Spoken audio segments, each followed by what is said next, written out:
नमस्कार। आपका अखबार के YouTube चैनल पर आपका स्वागत है। मैं हूं प्रदीप सिंह। मैंने आपसे कहा था हफ्ते 10 दिन पहले कि राकेश टिकैत का ढोल फटने वाला है और 5 सितंबर को मुजफ्फरनगर में वो ढोल फट गया। क्यों मैं कह रहा हूं, इसके कारण बताता हूं। लेकिन पहले 5 सितंबर को क्या हुआ, कितने लोग आए, कैसे लोग आए, वहाँ पर क्या फैसला हुआ, इसकी बात कर लेते हैं। तो 5 सितंबर की महापंचायत का ढोल महीने, 1.5 महीने, 2 महीने से पीटा जा रहा था और उसकी तैयारी हो रही थी। देश भर से तैयारी हो रही थी।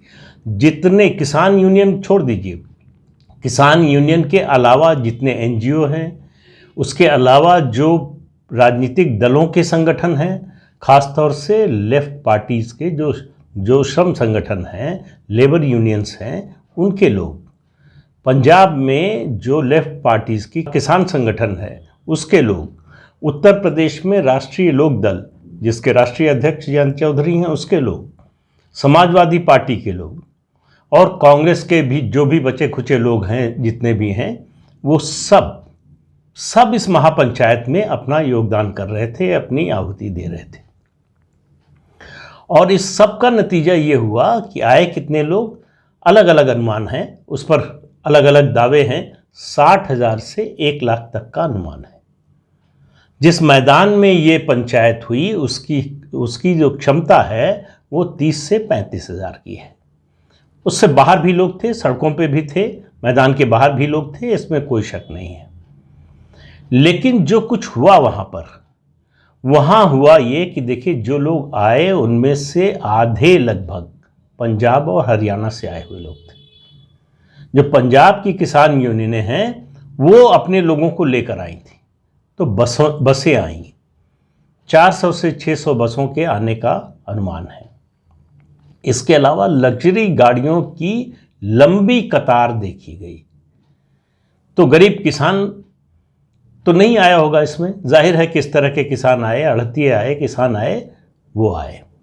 इसके अलावा इटावा, मैनपुरी और आगरा, मथुरा, इन आसपास के ज़िलों से, इटावा, मैनपुरी अगर उधर से बसें आ रही हैं तो जाहिर है कि वो समाजवादी पार्टी की थी। आगरा, मथुरा से जो बसें आईं उनमें ज़्यादातर जयंत चौधरी के लोग आए।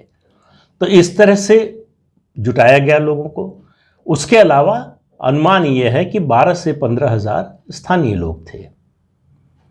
और देखिए, एक बात, चौधरी महेंद्र सिंह टिकैत के समय से जो भी किसान आंदोलन हुए, जो भी पंचायत हुई, उनमें जो किसान आते थे, सचमुच के किसान आते थे, वो सब अपनी ट्रैक्टर ट्रॉली के साथ आते थे।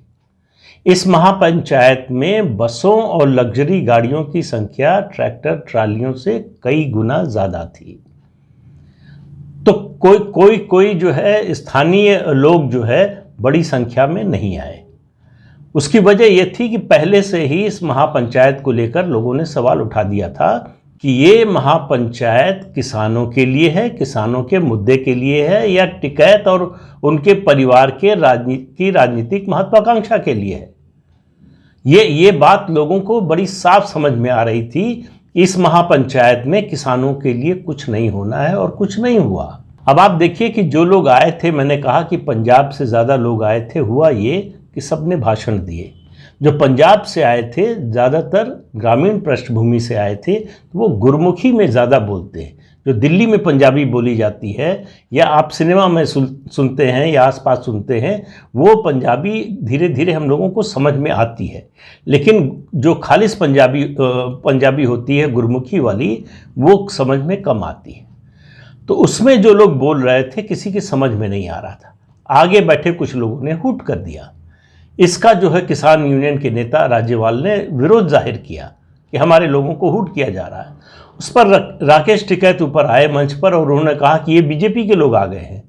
अब आप बताइए, किसान महापंचायत में, जिस महापंचायत का पूरा मकसद बीजेपी विरोध था, किसान के समर्थन में कुछ नहीं था, इस पूरा मकसद जो है बीजेपी, उत्तर प्रदेश सरकार, केंद्र सरकार के विरोध का था। वहाँ अगली कतार में बीजेपी का वर्कर क्यों जाएगा, कैसे जाएगा? तो ये एक समस्या तो ये हुई। और उसका नतीजा ये हुआ कि पंचायत जितनी देर तक चलनी थी उससे पहले ही ख़त्म हो गई, क्योंकि लोग उठकर जाने लगे।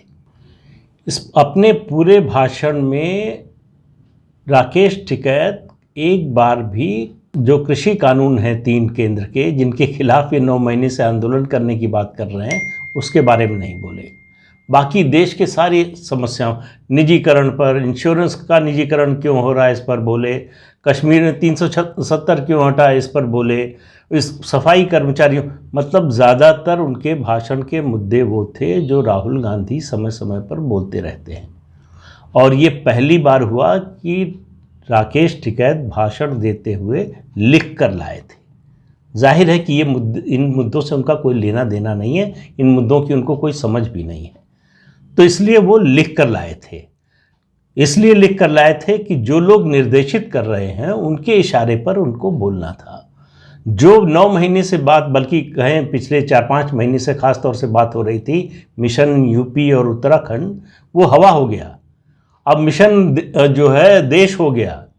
यूपी उत्तराखंड की बात नहीं की जहां चुनाव होने जा रहे हैं। तो आप इससे भी अंदाज़ा लगा सकते हैं कि इस पंचायत का मकसद क्या था।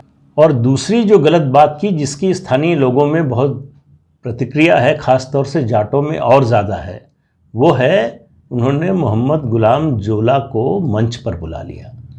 पहले दिन से घोषणा हुई थी, बल्कि पहले से घोषणा हो रही थी कि मंच पर सिर्फ संयुक्त किसान मोर्चा के नेता और खाप पंचायतों के मुखिया होंगे, उनके अलावा कोई मंच पर नहीं आएगा।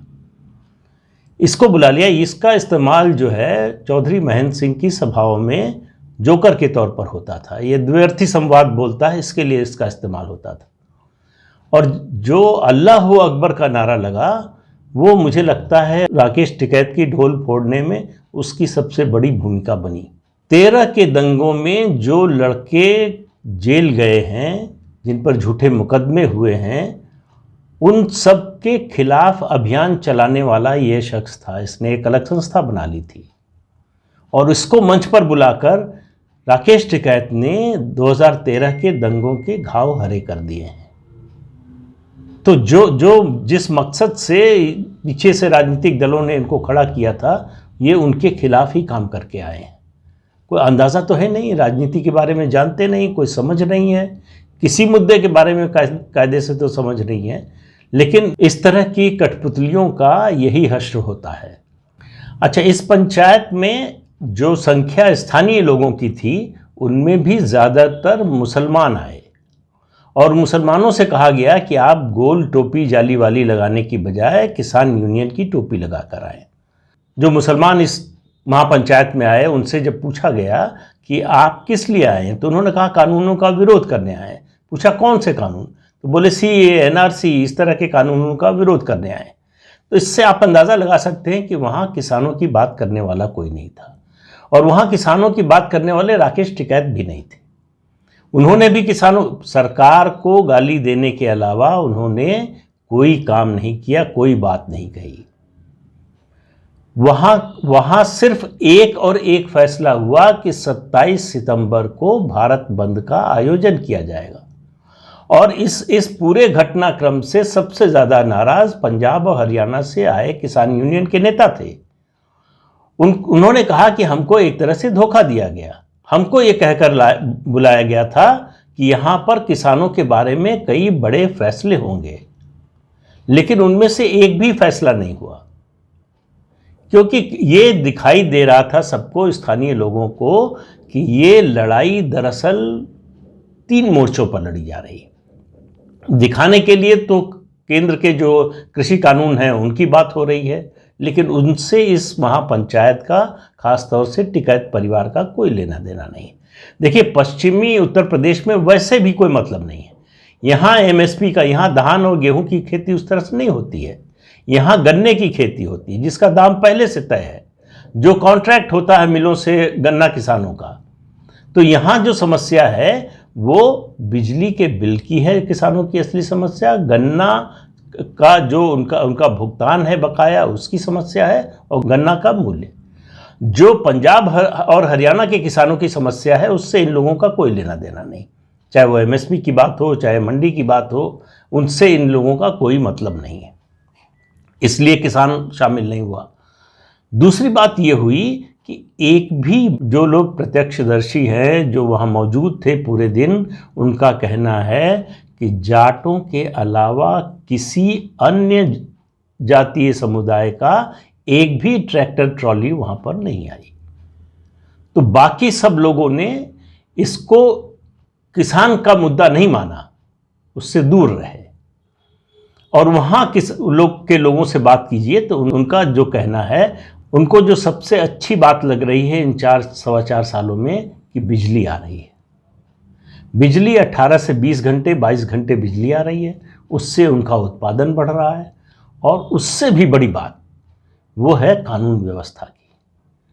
उनको लग रहा है, ये महसूस हो रहा है और बोल भी रहे हैं, लगातार लोग बोल रहे हैं कि हमारी बेटियां बेखौफ होकर देर शाम भी, रात में भी निकल सकती हैं, कोई डर नहीं। पुरुषों को कोई डर नहीं, मवेशियों के चोरी हो जाने का कोई डर नहीं है, उनको चुरा कर जो है बूचड़ खाने ले जाने का डर खत्म हो गया है। तो ये जो दो मुद्दे हैं, उसकी वजह से लोग राज्य सरकार के खिलाफ नहीं हैं। लेकिन किसानों की जो मैंने 3 मांगे आपको बताई, वो मांगे उनकी अपनी जगह पर कायम है। उनको लगता है कि अगर ये भी हो जाए तो बहुत अच्छा हो जाएगा, लेकिन उसकी वजह से वो सरकार के विरोध में खड़े हो गए हों, ऐसा नहीं। तो फिर ये क्यों थी किसान पंचायत? और मैं कैसे कह रहा हूं कि राकेश टिकैत का ढोल फट गया? ये किसान पंचायत हो रही है टिकैत परिवार का वर्चस्व स्थापित करने के लिए। अभी तक पश्चिमी उत्तर प्रदेश में चौधरी चरण सिंह के परिवार का वर्चस्व चला आ रहा है। चौधरी साहब आज भी जाटों के बीच और उससे बाहर भी सर्वमान्य और सर्वसम्मानित नेता हैं। उनके खिलाफ आप कुछ बोल नहीं सकते, कोई बोलता नहीं है। लोगों का मानना है कि इस इलाके के सबसे बड़े नेता थे। उसके बाद चौधरी अजीत सिंह का भी सम्मान था, लेकिन चौधरी चरण सिंह राष्ट्रीय नेता थे। प्रधानमंत्री पद के उम्मीदवारों की बात होती थी तो उसमें उनका नाम आता था। प्रधानमंत्री बने भी, थोड़े ही समय के लिए बने, लेकिन बने। चौधरी अजीत सिंह ने जब शुरू किया तो उत्तर प्रदेश में मुख्यमंत्री पद के दावेदार थे, वहां से घटकर वो 5 जिलों के नेता हो गए। अब जयंत चौधरी के सामने 0 से शुरू करने की चुनौती है, क्योंकि वो लगातार 2 चुनाव हार चुके हैं। चौधरी अजीत सिंह भी 2014-2019 दोनों बार लोकसभा चुनाव हारे। तो उनको अपने परिवार की खोई हुई प्रतिष्ठा स्थापित करनी है, और टिकैत परिवार को लग रहा है कि यही समय है जब चौधरी चरण सिंह का परिवार सबसे कमजोर है। इस समय टिकैत परिवार का वर्चस्व स्थापित किया जाए, राजनीतिक रूप से भी, सामाजिक रूप से भी। कुल मामला यह है कि नरेश टिकैत के बेटे गौरव टिकैत को चुनाव लड़ाना है, उनको जो है विधानसभा में पहुंचाना है। उनको लग रहा है कि अगर जयंत चौधरी पर इस समय दबाव डाला तो आरएलडी और समाजवादी पार्टी का जो संभावित गठबंधन है, अगर वो होता है तो उसमें हमको भी सीटें मिल सकती हैं। हालांकि राकेश टिकैत इससे पहले 2 बार कोशिश कर चुके हैं। आखिरी कोशिश उन्होंने लोकसभा चुनाव लड़ने की थी। लोकसभा चुनाव में उनको सिर्फ 9,500 वोट मिले। तो 9,500 वोट से ज़्यादा की हैसियत राकेश टिकैत की नहीं है, चुनावी हैसियत। और बाकी सामाजिक समर्थन की बात करें तो वो तो और कम है। उसकी वजह है कि लोग देख रहे हैं कि महेंद्र सिंह टिकैत की जीवन शैली कैसी थी, उनकी संपत्ति क्या थी, वो किस तरह से लोगों से मिलते जुलते थे, और उनके बेटों की क्या है। दिन दूनी रात चौगनी जो संपत्ति बढ़ी है वो कोई खेती की कमाई से नहीं बढ़ी है, ये सबको दिखाई दे रहा है। किन वजहों से बढ़ी है ये भी सबको मालूम है। किस तरह टोल प्लाजा पर जो राजनीति करते हैं उससे पैसा कमाते हैं राकेश टिकैत, ये पश्चिमी उत्तर प्रदेश के लोगों से छिपा हुआ नहीं है। तो राकेश टिकैत की इस और नरेश टिकैत दोनों भाइयों की इस रणनीति से एक तो स्थानीय लोगों पर उसका कोई प्रभाव नहीं है। देखिए, चौधरी महेंद्र सिंह टिकैत के समय भी इससे बड़ी बड़ी पंचायतें होती थी, इससे ज़्यादा लोग आते थे, बहुत ज़्यादा लोग आते थे। और 2 महीने वो मेरठ की कमिश्नरी में डेरा डालकर पड़े रहे, कोई सुनवाई नहीं हुई। तो उन्होंने कहा दिल्ली चलते हैं, दिल्ली में अपनी आवाज़ सुनाते हैं। ये पहली बार हो रहा है कि दिल्ली में बैठे लोग मुजफ्फरनगर आ रहे हैं। क्यों आए हैं? क्योंकि इस इलाके में टिकैत को अपनी चौधराहत स्थापित करनी है। अब ये बात धीरे धीरे जयंत चौधरी के लोगों को भी समझ में आ रही है कि इस पूरी महापंचायत से उनको कुछ मिला नहीं है। समाजवादी पार्टी को भी नहीं मिला, कांग्रेस को भी नहीं मिला। जिन राजनीतिक दलों ने इसमें बढ़ चढ़कर हिस्सा लिया, पीछे से पैसा दिया, खाने पीने का इंतज़ाम कराया, ट्रांसपोर्ट का इंतज़ाम कराया, उन लोगों को लग रहा है कि ये सारी मेहनत बेकार चली गई। क्यों चली गई? क्योंकि राकेश टिकैत का ढोल फट गया। कैसे फट गया? उनकी सारी ताकत जो है, जो ये सब इंतज़ाम किया गया था, ये जो शिराजा खड़ा किया जा रहा था, इसका मकसद था उत्तर प्रदेश के चुनाव को प्रभावित करना। 2022 में जो विधानसभा चुनाव हो, लोगों को उम्मीद थी कि वो राज्य सरकार को चुनौती देंगे। लोगों को सबसे ज़्यादा जो उम्मीद थी, जो राजनीतिक दल हैं और पंजाब के भी जो संगठन हैं, उन लोगों को, कि जिस तरह से हमने दिल्ली को घेरा, उस तरह से लखनऊ घेरने का ऐलान करेंगे चौधरी राकेश टिकैत। लेकिन राकेश टिकैत की हिम्मत नहीं हुई। लखनऊ जाकर एक बार बोल आए थे, उसके बाद से उनकी हिम्मत नहीं हुई। इतने लोगों के बीच, जिसको वो बड़ी सफल महापंचायत बताते हैं, जिसमें देश भर की किसान यूनियन के लोग आए, उसमें भी घोषणा के तौर पर भी उनसे ये नहीं बोला गया कि हम लखनऊ को घेरेंगे। 9 महीने से तो दिल्ली के बॉर्डर पर बैठे हैं, कुछ नहीं हुआ। उत्तर प्रदेश में चुनाव है, इसलिए आप मुजफ्फरनगर गए। अगर आपको सचमुच चुनाव पर असर डालना है, बीजेपी के खिलाफ मोर्चा खोलना था, तो आप वहाँ घोषणा करते कि लखनऊ जाएंगे। लेकिन डर के मारे, योगी आदित्यनाथ के डर के मारे, चौधरी राकेश टिकैत की हिम्मत नहीं हुई लखनऊ अभियान की घोषणा करने की, जिसकी सबको उम्मीद थी। तो उन्होंने अपने किसान यूनियन के सारे साथियों को निराश किया। सबको समझ में आ गया कि इनका खेल क्या है। देखिए, राकेश टिकैत को आगे किया था यूनियन के लोगों ने, जो दिल्ली में बॉर्डर पर बैठे हैं अलग अलग, कि वहाँ जो लोग आए हैं ज़्यादातर हरियाणा और पंजाब के लोग हैं। उनको जो मीडिया से, ख़ास तौर से जो इलेक्ट्रॉनिक मीडिया है, उससे बातचीत करने में दिक्कत होती थी। उनका एक्सेंट जो है गुरुमुखी का, हरियाणवी का, राकेश टिकैत जो बोलते थे वो बोली इस समय प्रचलन में है। वेस्टर्न यूपी की और हरियाणा के कुछ हिस्सों की ये बोली, क्योंकि फिल्मों में खूब चल रही है, तो इसलिए वो प्रचलन में है। तो उनको लगा कि ये कम्युनिकेशन इनके जरिए ज़्यादा बेहतर होगा, इसलिए सब जगह पोस्टर पर उनकी फ़ोटो लग रही है। तो राकेश टिकैत को बड़ी गलतफहमी हो गई। एक कहानी याद आ रही है। एक गांव में एक व्यक्ति था जिसका एक पैर खराब था। उसके साथ के सब लड़कों की शादी हो गई। तो आखिर में गांव वालों ने कहा कि भाई यही बच गया है अपने साथियों के बीच में, इसकी भी शादी करा दी जाए। तो उन्होंने खोज वोज के कहीं से शादी उसकी तय करा दी। जब शादी तय हो गई, तारीख नज़दीक आने लगी, तो उसने कहा कि मुझे दहेज लेना है। लोग सब भड़क गए, गांव के लोग, कि शादी नहीं हो रही थी, इतनी मुश्किल से तुम्हारी शादी तय कराई, अब तुम दहेज मांग रहे हो। उसने कहा जब शादी हो सकती है मेरी, तो दहेज भी मिल सकता है। यही चौधरी राकेश टिकैत के साथ हो रहा है। उनको लगा जब इतना मीडिया कवरेज मिल सकता है, पार्टियां जो है हाथों हाथ ले रही हैं, बंगाल में बुलाया जा रहा है, कहीं तमिलनाडु में बुलाया जा रहा है, तो मैं जो है अब बड़ा नेता हो गया हूं। तो उस बड़े नेता का ढोल 5 सितंबर को मुजफ्फरनगर और पश्चिमी उत्तर प्रदेश के लोगों ने फोड़ दिया। बता दिया कि इनकी हैसियत वो 9,500 से ऊपर नहीं गई है, उससे नीचे आई है। चुनाव के माहौल में, चुनाव 4 महीने बाद होने वाला है, ऐसे माहौल में सरकार के खिलाफ इतनी बड़ी गोलबंदी और कुछ बोलने की हिम्मत ना हो, ये जो हुआ है, इसने राकेश टिकैत का जो अभी तक बना हुआ आभा मंडल था उसको ध्वस्त कर दिया है। राकेश टिकैत गाजीपुर बॉर्डर पर बैठे रहें, उठ जाएं, कुछ बोलें, कुछ करें, उसका कोई फर्क उत्तर प्रदेश के चुनाव पर नहीं पड़ने वाला है।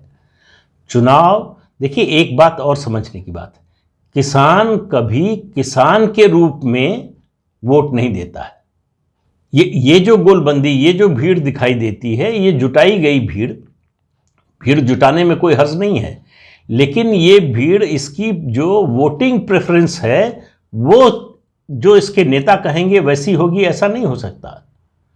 यहां तक कि धार्मिक नेताओं के बारे में भी जो बाबा लोग हैं, वो चाहे जितने लोगों को प्रभावित कर लें, उनकी सारी संपत्ति ले लें प्रभावित करके, उनको अपना जो है एक तरह से दास सेवक बना लें, लेकिन उनके कहने से भी लोग वोट नहीं देते उसको, जिसको वो कहेंगे। हरियाणा के कुछ, पंजाब के डेरों की बात छोड़ दीजिए, उसके अलावा कहीं देश में ऐसा नहीं होता कि जो धार्मिक प्रवचन करने वाले या साधु संत हैं उनके कहने पर वोट पड़ता हो।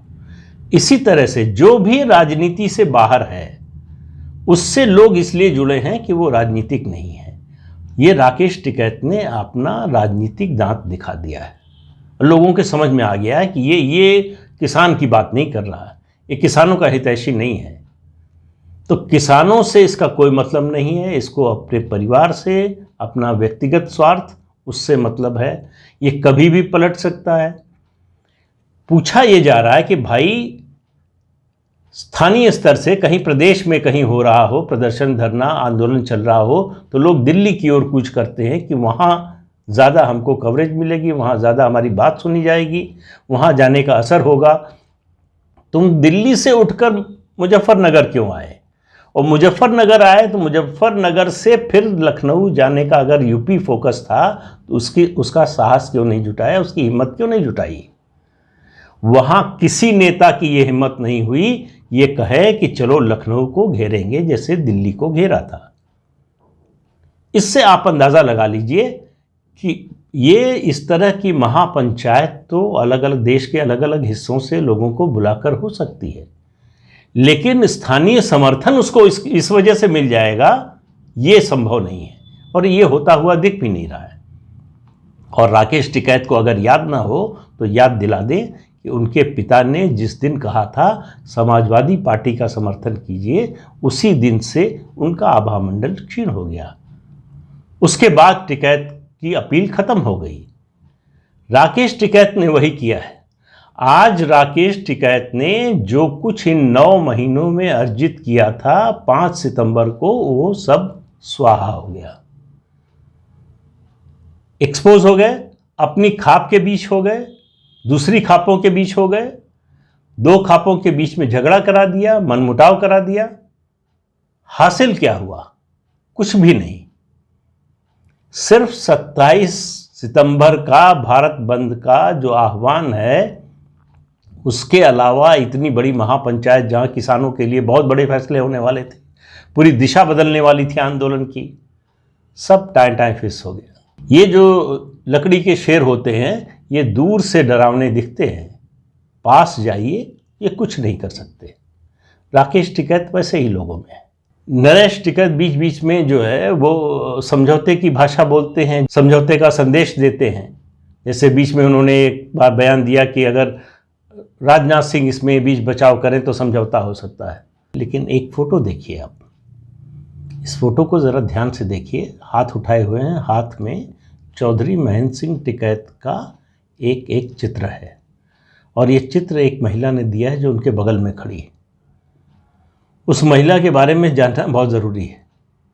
ये महिला पायल माहेश्वरी है, जो 2016 में उपचुनाव लड़ चुकी हैं लोकदल के टिकट पर।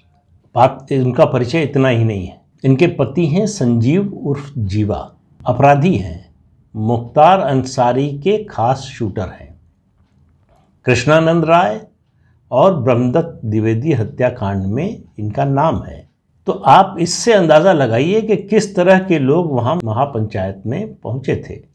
भाई आप बीजेपी के खिलाफ, आप कह रहे बीजेपी देश बेच रही है, आप बात किसानों की मांग, उनकी समस्याओं की कर रहे हैं, और आप मुद्दा क्या उठा रहे हैं? कश्मीर का उठा रहे हैं, 370 का उठा रहे हैं, तालिबान उठा रहे हैं, आप CA NRC का मुद्दा उठा रहे हैं।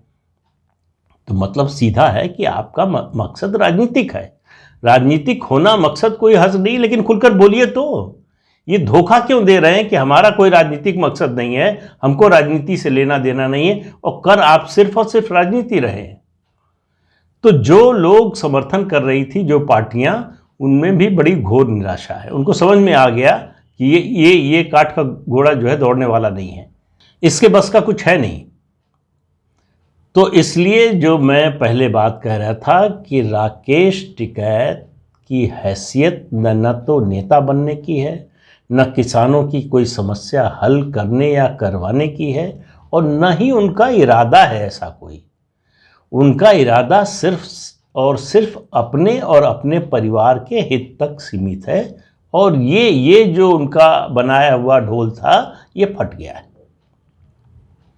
आगे आगे देखिए कि होता है क्या। आज के अंक में इतना ही, अगले अंक में फिर मिलेंगे किसी नए मुद्दे के साथ।